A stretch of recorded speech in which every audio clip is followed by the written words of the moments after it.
नमस्कार विद्यार्थी मित्रांनो, स्वागत आहे तुमचं आपल्या जीडीसीए कॉलेज या चॅनलमध्ये. मी डॉक्टर अशोक जोगदंड. आजच्या व्हिडिओमध्ये आपण जाणून घेणार आहोत जीडीसीए या कोर्ससाठी किंवा या डिप्लोमा कोर्ससाठी कोणते विषय आहेत. आणि हा विषय जो आहे किंवा हा व्हिडिओ जो आहे तो त्याच विद्यार्थ्यांसाठी आहे जे फ्रेशर आहेत किंवा या सेक्टरसाठी नवीन आहेत. त्यांना कुठले विषय असणार आहेत किंवा कुठले विषय अगोदर असतात, हे सर्व गोष्टी आपण मागच्या बऱ्याचशा व्हिडिओमध्ये सांगितलेल्या आहेत. तरी पुन्हा एक सेपरेट व्हिडिओ बनवत आहोत आपण, कारण आम्हाला आता जे फ्रेशर्स आहेत त्यांचे बरेचसे कॉल येत आहेत आणि त्यावरून लक्षात येते की विद्यार्थ्यांना माहीत नाही. म्हणजे जसं आपण पूर्वी एक व्हिडिओ बनवला होता ज्यामध्ये अवेअरनेस आपण करत होतो प्रत्येक विद्यार्थ्यांना की कशा प्रकारे तुम्ही स्टडी करू शकता, प्लॅन कसा करू शकता, या सर्व गोष्टी तुम्ही अभ्यास कसा करू शकता कोर्ससाठी, या सर्व गोष्टी आपण सांगितलेल्या आहेत. पण तरी देखील विद्यार्थ्यांना माहीत नसल्यामुळे आपण हा व्हिडिओ बनवत आहोत. मे बी तुम्हाला असं वाटू शकतं की प्रत्येक प्रश्नावरती एक वेगळा व्हिडिओ बनवतो आहोत. त्याचं कारण असे की जे प्रश्न आहेत आपण सर्व एकाच व्हिडिओमध्ये जरी बनवले तरी एक 2-3 तास एवढा कोणी व्हिडिओ पाहणार नाही. आणि पाहण्याचा प्रश्न नाही, ऍक्च्युली त्यांना समजणार आहेत. मग छोट्या जरी समजा प्रत्येक व्हिडिओमधून एखाद्या प्रश्नाचं समाधान मिळालं, काही गोष्टी त्यांना समजल्या, तर त्यांना तेवढाच फायदा होऊ शकतो. तर चला तर मग सुरू करूया. ध्येय नवीन समोर दिसतंय, बँकिंगचं स्वप्न पूर्ण होणार.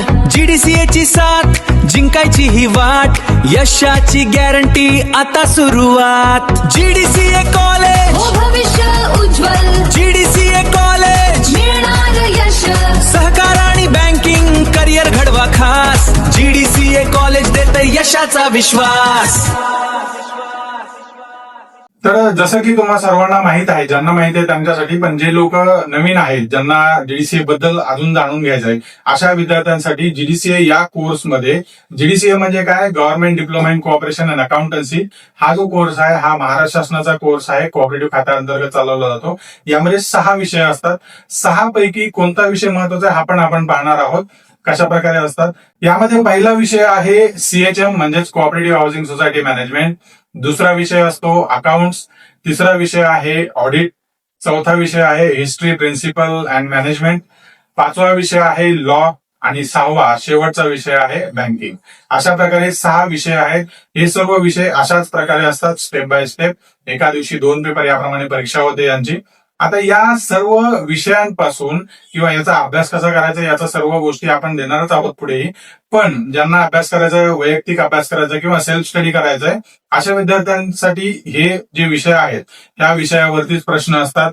त्याच्यामध्ये अकाउंट्स जो विषय आहे तो कसा आहे किंवा त्याच्यामध्ये फॉर्म्युलाज असतात, बऱ्याचशा गोष्टी असतात त्याच्यामध्ये तुम्हाला कराव्या लागतात, ज्यामध्ये balance sheet, trading accounts, profit and loss account, BRS वगैरे बऱ्याचशा गोष्टी त्याच्यामध्ये येतात. तर साधारणपणे यामध्ये या सर्व विषयामध्ये सर्वच विषय महत्वाचे आहेत. पण त्यातल्या त्यात अत्यंत महत्वाचा विषय जो आहे तो अकाउंट्स आहे, कारण तो तुम्हाला पुढे बॅलन्स शीट आणि ह्याच गोष्टी त्याच्यावरती काम करायचं असतं.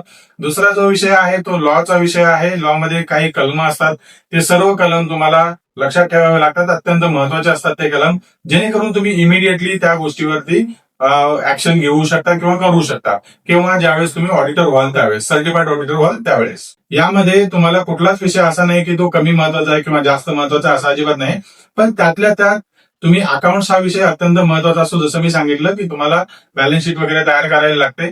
त्यानंतर तुमचा ऑडिट हा विषय पण महत्वाचा असतो आणि लॉ सुद्धा हा विषय महत्वाचा असतो. सो त्यामुळे हे अत्यंत महत्वाचे विषय जर पाहिले तर हे 3 अत्यंत महत्वाचे विषय आहे, ज्याचा तुम्हाला जास्त फायदा होतो ज्यावेळेस तुम्ही ऑडिटर बनता किंवा पॅनलवरती येतात त्यावेळेस. सो त्यामुळे तुम्हाला काम तर याच्यामध्येच करायचंय, पूर्ण अकाउंट्स मध्ये. सो त्यामुळे अकाउंट्स हा एक टॉप प्रायोरिटीमध्ये अत्यंत महत्वाचा विषय आहे. तर अशा प्रकारे हे 6 विषय असतात. 6 पैकी तुम्हाला सर्वच विषय करायचे खरं तर, पण त्याचं महत्व काय आहे ते सगळे सांगितलेलं आहे. प्रत्येक विषयाचं वेगळं महत्व आहे, वेगळं तुम्हाला सांगायची गरज नाही. जे काही आपल्या क्लासमध्ये विद्यार्थी येणार आहेत त्यांना ह्या सर्व गोष्टी आपण सांगणार आहोत. आणि हा व्हिडिओ फक्त जे नवीन विद्यार्थी आहेत किंवा त्यांना जीडीसीए बद्दल माहितच नाही काही, अशाच विद्यार्थ्यांसाठी आहे. त्यांना त्याचा जास्त फायदा होऊ शकतो. ज्यांना ह्या विषयाबद्दल सर्व गोष्टी माहिती आहेत त्यांच्यासाठी नाहीये, पण ज्यांना नाही माहित त्यांच्यासाठी नक्की हा व्हिडिओ महत्वाचा असणार आहे. सो ज्यांना नाही माहित त्यांच्यासोबत नक्की हे गोष्टी शेअर करू शकता. त्यांनाही तुम्हाला म्हणजे तुमच्याकडनं काही ना काही त्यांना मिळेल, जेणेकरून ते थोडंसं प्रोग्रेस होऊ शकतात त्या सेक्टरमध्ये किंवा कोऑपरेटिव्ह सेक्टरमध्ये.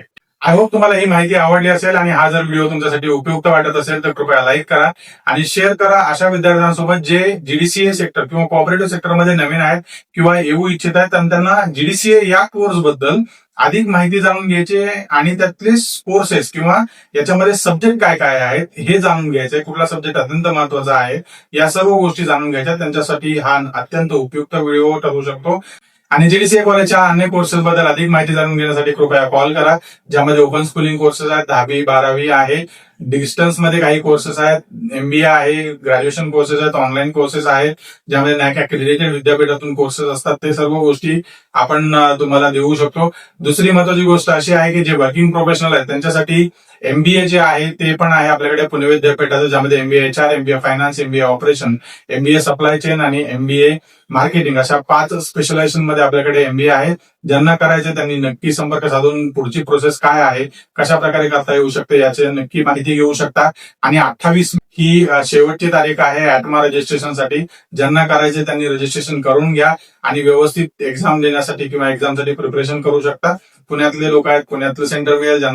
ज्यांनी जे सेंटर सिलेक्ट केले त्या पद्धतीने ते तुम्ही ऍप्लिकेशन करू शकता. आणि अशाच माहितीपूर्ण व्हिडिओसाठी आपल्या जीडीसीए कॉलेज या चॅनलला नक्की सबस्क्राईब करा. भेटूया पुढील व्हिडिओमध्ये अधिक माहितीसह वेगळ्या विषयावरती. तोपर्यंत नमस्कार.